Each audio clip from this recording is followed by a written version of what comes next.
बिस्मिल्लाहिर्रहमानिर्रहीम। अलखान एग्रोज़ को देखने और सुनने वाले तमाम दोस्तों को अस्सलाम वालेकुम। आज हम हैं हमारे मकई के फील्ड में, तो इसके बारे में आज हम बात करेंगे।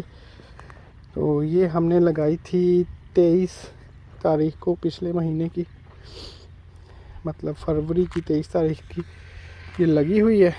तो आज हम बात करेंगे कि हमने इसके ऊपर क्या क्या अभी तक स्प्रे किया है या कोई खाद डाली है, ज़मीन की तैयारी, बीज कौन सा लगाया है, ये सारी चीज़ें आज हम डिस्कस करेंगे। तो सबसे पहले हम बात करते हैं ज़मीन की तैयारी की। तो ज़मीन की तैयारी के लिए हमने पहले मटर लगाए हुए थे, तो उसके बाद फिर हमने इसके ऊपर लगाया है मकई। तो उसके लिए ज़मीन की तैयारी हमने कैसे की? ज़मीन की तैयारी में हमने सबसे पहले इसके ऊपर डिस्कें चलाई, डबल डिस्क चला के फिर इसके ऊपर हल चलाया। हल चलाने के बाद सुहागा मारे, डबल सुहागा मार के फिर हल चलाया और फिर हमने खेलें निकाल दी थी। ठीक है जी, खेलें हमने निकाली हैं छोटे रेजर के साथ। आप देख सकते हैं बेड से हमने पिछली दफ़ा लगाई थी, तो वो क्या कहते हैं उसको, प्लांटर से लगाने की वजह से हमें क्या प्रॉब्लम आई थी, उसमें नागे काफ़ी ज़्यादा आए थे, तो जिसकी वजह से हमें बीज दोबारा से लगाना पड़ा नागों की जगह पे। तो आप जैसे कि सब लोग जानते हैं, जो नागे लगे हुए होते हैं वो फिर वो नहीं शामिल होते हैं असल क्रॉप के साथ, जिसे पंजाबी में कहते हैं ना कि रलदे नहीं, फसल दे नाल नहीं रलदे। वही बात है, वो सही है। तो जो हमने मक्की हाथ से लगवाई थी वो माशाल्लाह बहुत अच्छी हुई थी। तो इस दफ़ा हमने क्या किया है जी, हमने हाइब्रिड सीड लिया है सिजेंटा वालों का बम्बस, और वो हमने लगा दिया है। और उसके लगाने के बाद हम 2 पानी दे चुके हैं। ज़मीन की तैयारी में हमने एक नीचे DAP लगाई थी, ठीक है। जबकि रिकमेंडेशन इसकी ये है, जब हमने इसके रिप्रेजेंटेटिव से बात की सिजेंटा वालों से, तो उन्होंने बताया कि इसके नीचे 2 DAP और साथ में पोटाश भी डलनी चाहिए थी। तो लेकिन पोटाश का तो इतना इशू नहीं है, पोटाश जो है हम बाद में भी लगा सकते हैं गोब की हालत में, जब ये अपना सिट्टा निकाल लेती है। सिट्टा मतलब जो पौधे के टॉप के ऊपर जो होता है, क्या कहते हैं उसको, टेसलिंग जब हो जाती है, तो उस हालत में भी आप पोटाश लगा सकते हैं, बजाय इसके कि आप शुरू में लगा दें। वो इसका इतना इशू नहीं है।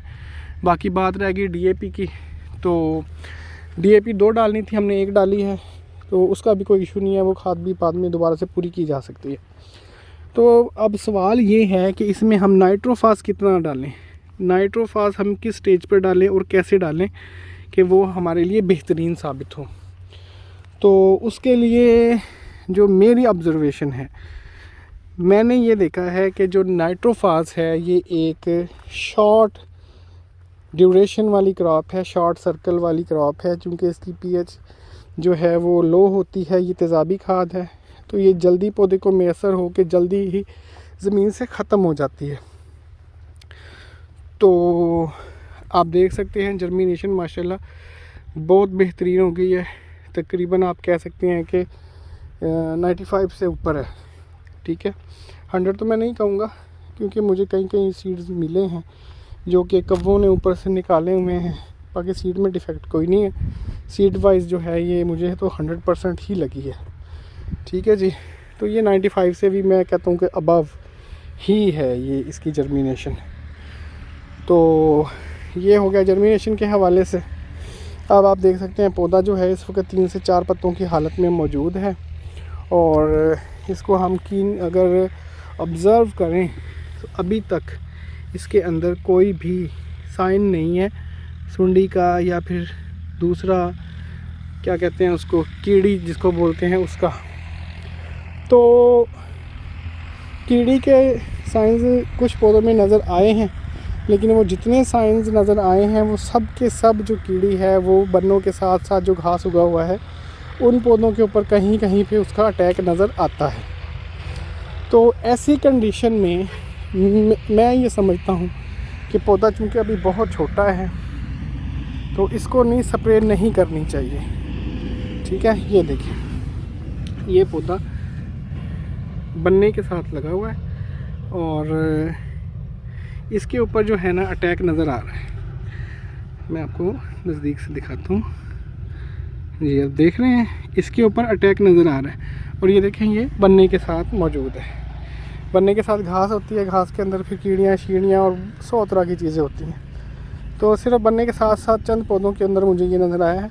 बाकी फील्ड के अंदर पौधे जो हैं वो माशाल्लाह बिल्कुल साफ़ सुथरे हैं, किसी किस्म का वो कोई प्रॉब्लम नहीं है उनके साथ, और बड़े ही मतलब बेहतरीन ग्रोथ में चल रहे हैं। ठीक हो गया जनाब। अब बात करते हैं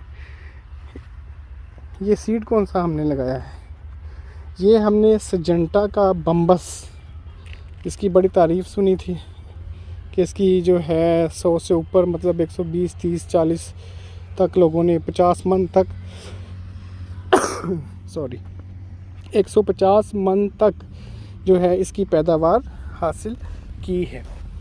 तो अगर आपका खाद का प्लान ठीक है, आपने पौधों को टाइम पे पानी लगाया है, आपने पौधों को टाइम पे खुराक दी है, स्प्रे किए हैं, दानेदार डाली है, तो कंपनी का क्लेम ये है कि आप 130 140 तक आप जा सकते हैं। 120 मन तक वो कहते हैं, तो 140 मन तक भी वो कहते हैं कि लोगों ने ली है।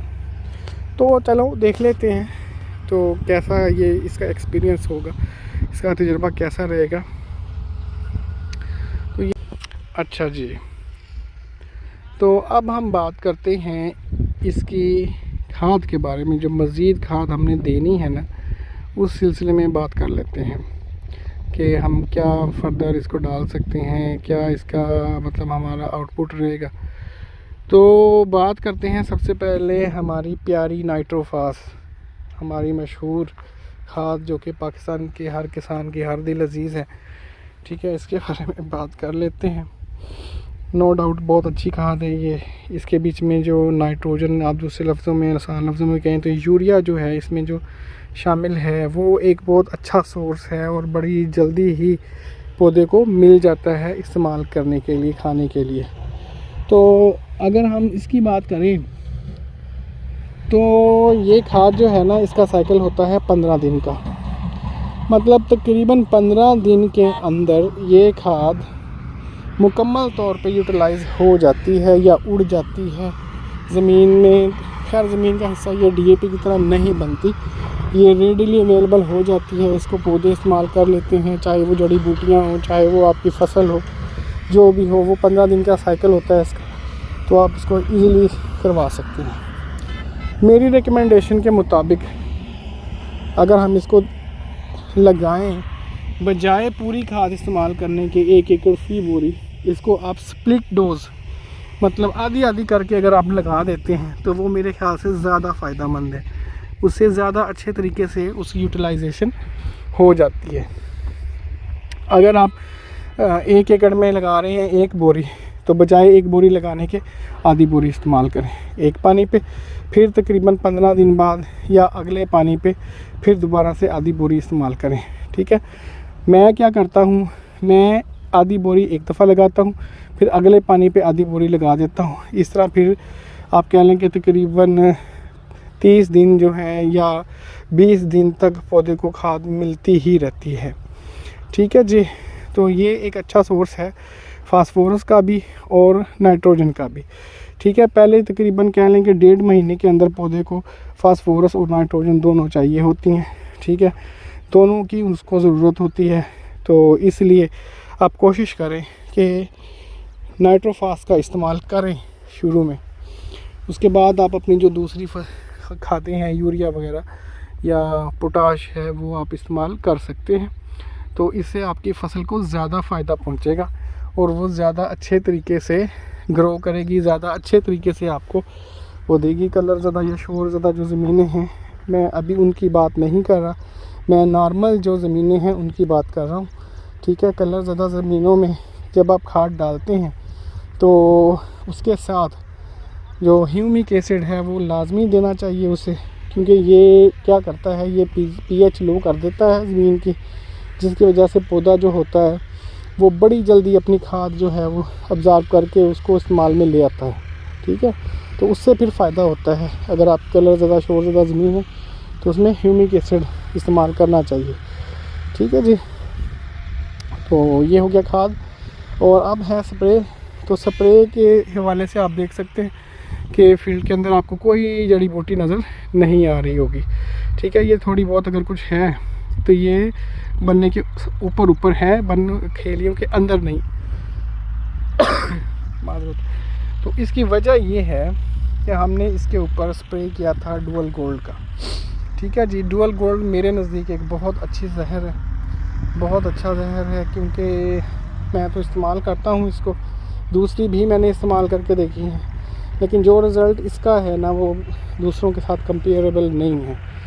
कोई शक नहीं है इसमें कि थोड़ी महंगी है, लेकिन बहुत बचत होती है आपकी इसकी वजह से, क्योंकि आपको बार बार स्प्रे नहीं करने पड़ते घास मारने के लिए, गंद मारने के लिए, और आपकी खाद सिर्फ आपका पौधा इस्तेमाल करता है, जड़ी बूटियाँ इस्तेमाल नहीं करती। तो इसकी वजह से ये बहुत ज़्यादा इफ़ेक्टिव है।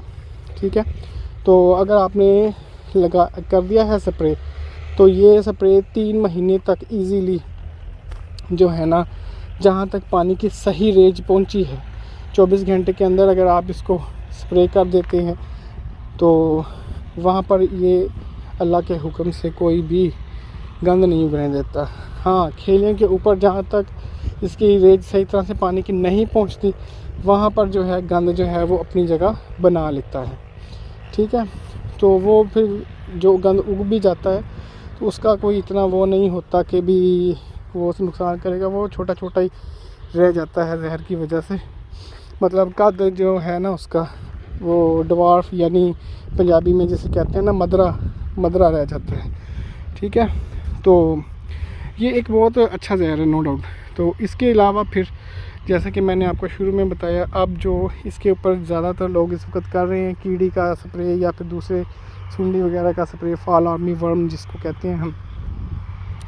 ठीक है जी, उसका स्प्रे। तो उसके लिए अभी की हालत में जैसे ये आपको क्रॉप नज़र आ रही है 3 से 4 पत्तों पे, इसमें हम बाइफेंथ्रीन और एमामेक्टिन को मिला के कर सकते हैं। ठीक है, ये जो है ज़्यादा स्ट्रेस नहीं देती पौधे को। ठीक है, अगर आप दूसरी कोई स्ट्रॉन्ग जहर करेंगे वो पौधे को स्ट्रेस दे देगी, जिसकी वजह से उसकी ग्रोथ रुक जाएगी। तो हमने इसकी ग्रोथ को रोकना नहीं है। तो ये फिर चूँकि अपनी असल हालत में रहेगी, इसको स्ट्रेस नहीं आएगी, तो ये ग्रोथ इसकी बेहतरीन रहेगी। ठीक है जी, तो ये इंशाल्लाह ताला अब मेरा प्लान है कि अगले पानी पे, ये जो हमारा अगला पानी आएगा तकरीबन 3 दिन के बाद, 2 या 3 दिन के बाद, उसमें उसके बाद उसके जब वतर आ जाएगा तो फिर इसके ऊपर हम कीड़ी या जो होता है फॉल आर्मी वर्म, उसका स्प्रे हम कर देंगे इसके ऊपर बाइफेंथ्रीन और एमामेक्टिन को मिला के। तो वो इंशाल्लाह ताला जो है ना सुंडी से बच जाएगी। लेकिन फिर भी अगर खुदा ना खास्ता अगर कोई ना हुआ तो देखेंगे फिर कोई दानेदार वगैरह जो बंदा खुद बना सकता है, इफ़ेक्टिव हो, वो हम इंशाल्लाह इसके अंदर डालेंगे। तो ठीक है जी, अब तक के लिए इतना ही। तो इंशाल्लाह ताला गाहे बगाहे मैं इस फसल के हवाले से, ख़ास तौर पे बम्बस के हवाले से अपडेट्स देता रहूँगा आप लोगों को कि फ़सल कैसी चल रही है, कैसी जा रही है, किस तरह का इसका रिज़ल्ट है। खादें इंशाल्लाह इसकी पूरी रखेंगे, उसके बीच में हम बिल्कुल भी कोई कोताही नहीं करेंगे। स्प्रे वगैरह जहाँ पे ज़रूरत होगी वहाँ पे इंशाल्लाह करते रहेंगे, पानी वगैरह। तो होपफुली अच्छे रिज़ल्ट आएंगे, तो रिज़ल्ट आपके साथ इंशाल्लाह शेयर करेंगे।